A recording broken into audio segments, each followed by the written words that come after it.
மயுவை காமிக்கிறாங்க. மயு வந்து ரொம்ப சோகமாகவே உட்காந்துக்கிட்டு இருக்காங்க.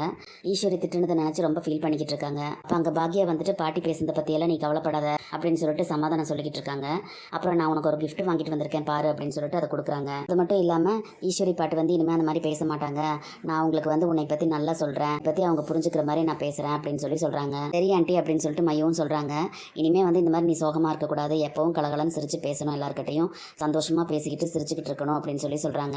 அது மட்டும் இல்லை, இனியா மாதிரி உனக்கும் இந்த வீட்டில் எல்லா உரிமையும் இருக்குது, நீ வந்து எப்போ போல கோபி அப்பானே கூப்பிடலாம் அப்படின்னு சொல்லிட்டு மயு கிட்ட வந்து பாக்யா சமாதானமாக பேசிக்கிட்டு இருக்காங்க. அப்போ அந்த நேரம் பார்த்து இனியாவும் வராங்க. இனியா வந்துட்டு மயு கிட்ட மன்னிப்பு கேட்டுட்டு ஒரு கிஃப்ட்டும் கொடுக்குறாங்க. அப்போ பாக்யா வந்து உனக்கு நான், அம்மா, இனியா 3 பேரும் சப்போர்ட்டாக இருக்கும், புரியுதா, நீ எதுக்கும் கவலைப்பட வேண்டாம் மயு அப்படின்னு சொல்லிட்டு தைரியம் சொல்கிறாங்க. அதுக்கப்புறம் பார்த்தீங்கன்னா அடுத்த நாள் வந்து பாக்யா ரெஸ்டாரண்ட்டில் இருக்கும்போது அப்போ கோபி சாரோட கிச்சன்லேருந்து ஆளுங்க வருவாங்களா அப்படின்னு சொல்லி ஃபோன் பண்ணி கேளுக்கா அப்படின்னு சொல்லிட்டு பாக்யா கிட்ட செல்வி சொல்கிறாங்க. ஆனால் பாக்யா வந்து ஃபோன் பண்ணி கேட்காமையா இருக்காங்க. அப்போ செல்வி வந்து எழில்கிட்ட போய் கோபி சார் முன்ன மாதிரி இல்லை, பாக்யா அக்கா மேலே ரொம்ப ரொம்ப அக்கறை வந்துருச்சு அவருக்கு, இப்போ அவர் வந்து அக்கா மேலே ரொம்ப லவ்வாக இருக்காரு அப்படின்னு சொல்லிட்டு கிண்டல் பண்ணி பேசுகிறாங்க. அந்த நேரம் பார்த்து கோபி வந்து தன்னோட வேலையாட்களை கூட்டிகிட்டு அங்கே கெத்தாக என்ட்ரி கொடுக்குறாரு. அதுக்கப்புறம் பாக்யா கிட்ட கூட்டிகிட்டு வந்து நின்றுட்டு இவங்கெல்லாம் என்னோட வேலையாள் அப்படின்னு சொல்லிட்டு பெருமையாக அறிமுகப்படுத்தி வேற வைக்கிறாரு. அதுக்கப்புறமா பாக்யா வந்து அவர் கூட்டிகிட்டு வந்த ஆளுக்கிட்ட வந்து என்ன மாதிரி சமைக்கணும் அப்படிங்கிறதெல்லாம் சொல்லிட்டு இது கிராமத்து முறையில் சமைக்க வேண்டியது அப்படின்னு சொல்லி எல்லாமே விவரமாக சொல்லிக்கிட்டு இருக்காங்க.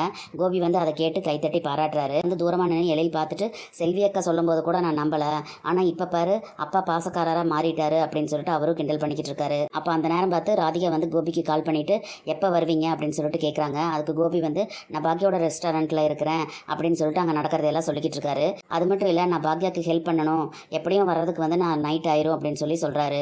அதோட பாக்யாவை பற்றி ரொம்ப பெருமையாகவே பேசிக்கிட்டு இருக்காரு. அதை வந்து ராதிகா எதுவுமே பேசாமல் அமைதியாக கேட்டுக்கிட்டு இருக்காங்க. சரின்னு சொல்லி பேசிட்டு ஃபோன் வச்சதுக்கப்புறமா பாக்யா வந்து கோபி கிட்ட உங்கள் ஆட்களுக்கு எவ்வளோ சம்பளம் கொடுக்கணும் அப்படின்னு சொல்லிட்டு கேட்குறாங்க. அதுக்கு கோபி வந்து அதெல்லாம் நான் பார்த்துக்கிறேன், இப்போதைக்கு நம்ம வேலையை பார்க்கலாம் அப்படின்னு சொல்கிறாரு.